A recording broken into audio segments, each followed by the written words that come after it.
ఓం కృష్ణాయ వాసుదేవాయ హరయే పరమాత్మనే ప్రణతః క్లేశనాశాయ గోవిందాయ నమో నమః.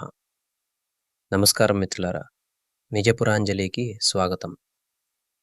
ఒకరు భర్త కోసం కళ్లకు గంతలు కట్టుకుంటే మరొకరు భర్త కోసం, వంశం కోసం దేవతలను ప్రార్థించి సంతానాన్ని పొందింది. ఒకరు 100 అధర్మపరుల తల్లి అయితే మరొకరు 5 ధర్మమూర్తులకు తల్లి.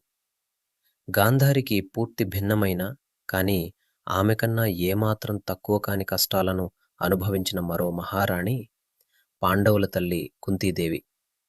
ఆమె జీవితాన్ని శాసించిన ఒక వరం, ఆమెను జీవితాంతం వెంటాడిన ఒక రహస్యం గురించి ఈరోజు మనం విశ్లేషిద్దాం.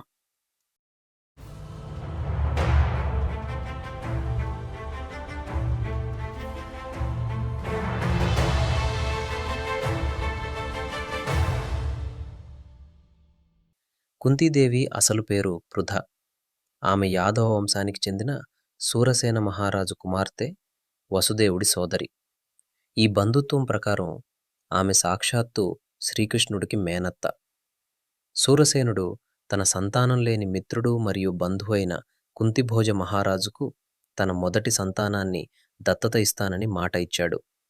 ఆ మాట ప్రకారం పృథను కుంతిభోజుడికి దత్తత ఇచ్చాడు.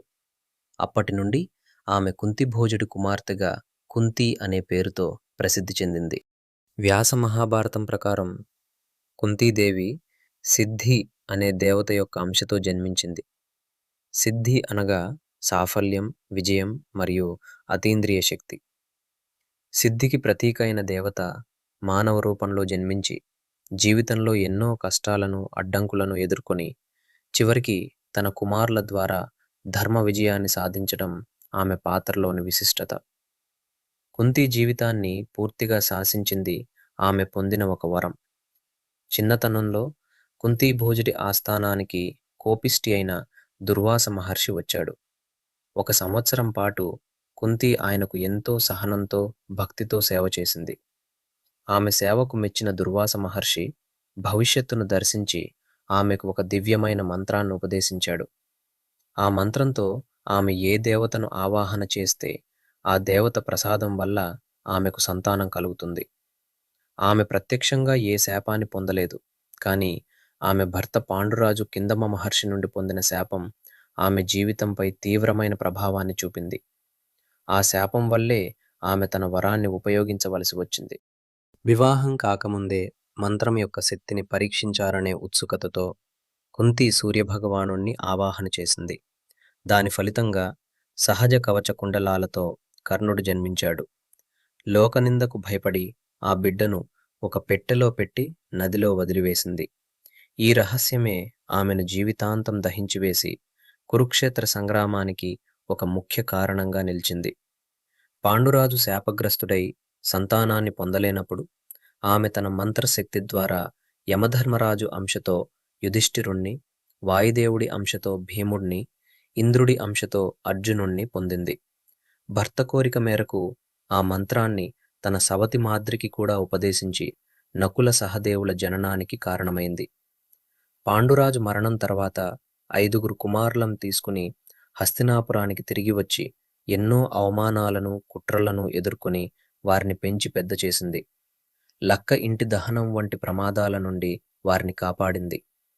అర్జునుడు ద్రౌపదిని స్వయంవరంలో గెలిచి తీసుకురాగా చూడకుండానే తెచ్చిన భిక్షను 5 పంచుకోండి అని ఆమె అన్న మాట ద్రౌపది పంచపాండవుల భార్య కావడానికి దారితీసింది. ఇది ఆమె పాత్రలోని మరో కీలకమైన మలుపు. కుంతీదేవి జీవితం అనేక గుణపాఠాలకు నిలయం. యవ్వనంలో తెలియక చేసిన ఒకే ఒక్క తప్పు కర్ణుణ్ణి విడిచిపెట్టడం ఆమె జీవితాంతం పశ్చాత్తాపానికి, వేదనకు కారణమైంది. మన చర్యల పరిణామాలు మనల్ని ఎప్పటికీ వెంటాడుతాయని ఆమె కథ హెచ్చరిస్తుంది.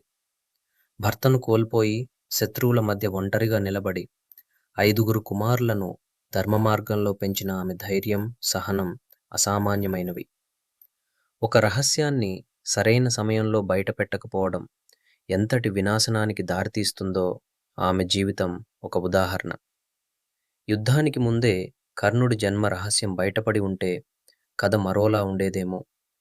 ఒక వరంతో దేవతల్ని శాసించి, ఒక రహస్యంతో జీవితాంతం వేదన అనుభవించి, కష్టాలెన్ని ఎదురైనా ధర్మాన్ని వీడని కుంతీదేవి మహాభారతంలోని అత్యంత శక్తివంతమైన, స్ఫూర్తిదాయకమైన స్త్రీ పాత్రల్లో ఒకటి.